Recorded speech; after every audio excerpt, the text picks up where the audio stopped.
All right, so this is a quick review on this 4K dash cam. Now you can run this 4K in the front, 1080p in the back, or 2K front, 2K in the back, but I like to have the 4K in the front for more resolution and detail. Right now this is obviously facing the front, which this isn't the full view. You can go up or down, you know, just to get an idea what your full view might look like once you put it on the computer or view it with an external device. And if you slide left or left, and then you can see the rear, it's actually facing the parking lot beneath. And of course, if you slide again, then you'll get the split screen. So usually I have it on the rear, of course.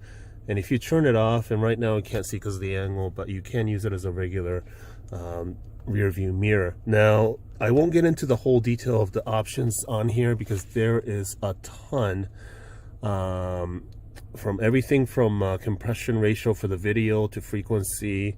You can voice control this, which I don't use because I just leave everything on here, let it run. I never turn it off, but you can turn the unit on or off, or actually to start and stop the video.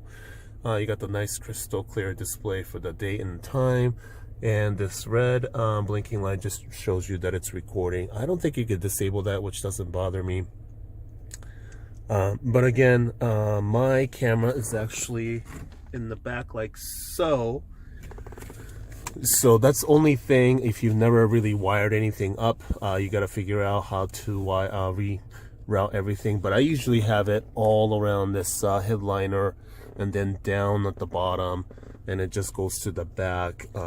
So, you know, it's not overly difficult. You might need like a plastic prying tool for just vehicles in general, which, you know, I already had, but it's always good to have. I forget if came with one, but other than that, the installation is really nice and easy. And again, I've been running this for about a month now with let's see, 128 gig micro SD card that goes to the top, and of course the GPS modules right there, which I don't know why I installed it because I don't use the GPS, the speed sensor or anything like that. So with that said, it's been running solid, and I'm pretty happy. So yeah, definitely check this one out.